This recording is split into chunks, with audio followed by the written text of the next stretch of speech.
السلام عليكم ورحمة الله وبركاته. جرجرتو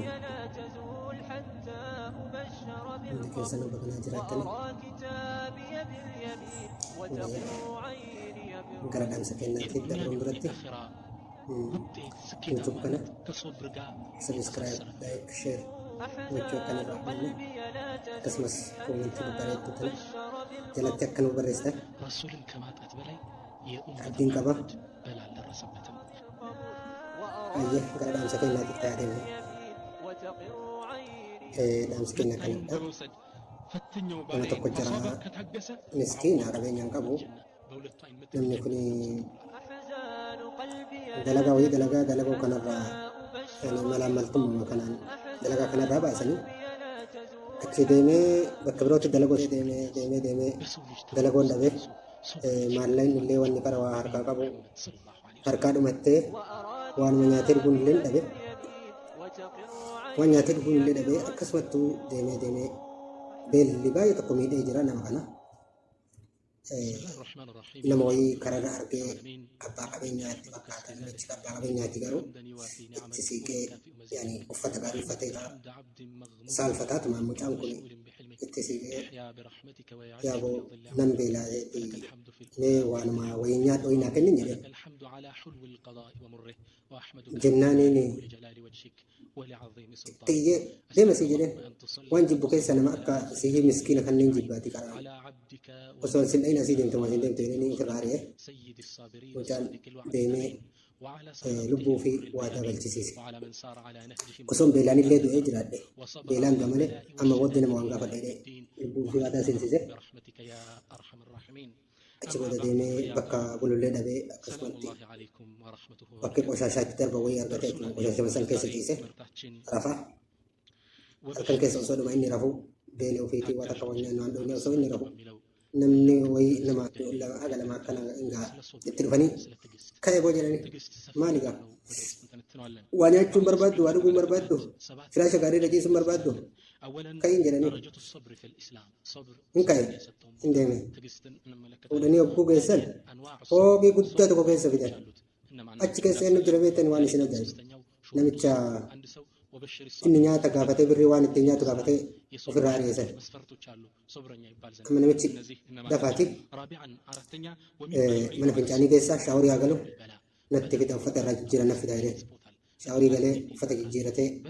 itti dhaqe aboo nyaata dhugaatii hin barbaaddaa jedheen naa jedhee maarree waan akkana na godhe jedhee jaartii xiyya nikaa hidhadhu jedheen ani kun xiqqoo waa itti aaree gadhiise osoo namni biraa nikaa hin hidhatin deeffachuu hin danda'u nikaa hidhadhu jedheen borogannaa dhiiftaati ishii jedhee maaliifuu mucaan beela'ee jira sababuma nyaataatiif rakkatee jira nikaan hidhatee nyaata nyaatee foon akka gaariitti gaajala kaayanii nyaatee dhugee amma itti gabbaate namittiin inni nikaa hidhate tun yaa boo jettee waa tokkoon si gaafadha jettee naniikini ani intalaati nikaa hidhatte sani girdoo keessatti gabbaate ani intala nikaa hidhatte sani naniikini jettee maaliif jedhee jaarsi kiyya kun kana dura yoo xiqqaate yeroo baay'eedhaaf nama akkanumatti ganna dhiisa nama badheedhaa soqee fidee nikaa na hin hidhata achi booddee birrii kenneefi ganna dhiisanii deebisee ammallee nikaa na hidhata akkanatti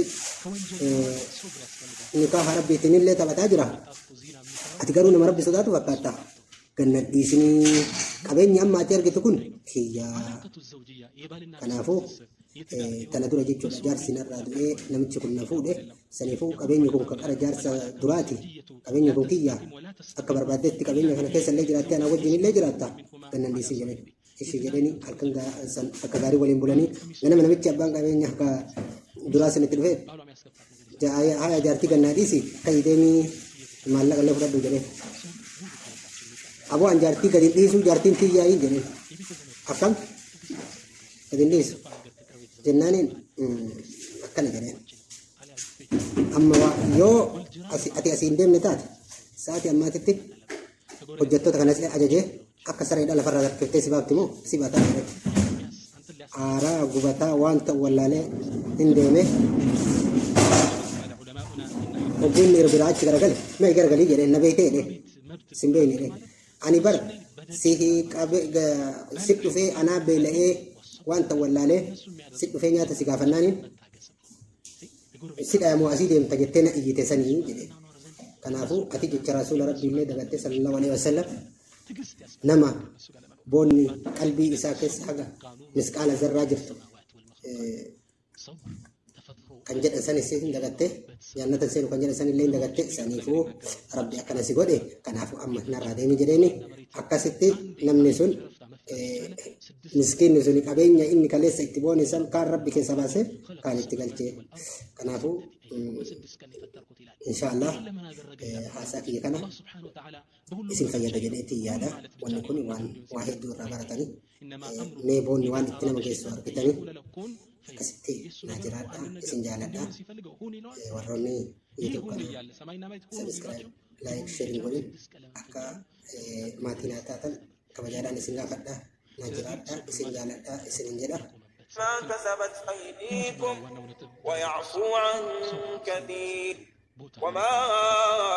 أصابكم من مصيبة فبما كسبت أيديكم ويعفو عن كثير وما أنتم بمعجزين في الأرض وما لكم من دون الله من ولا نصير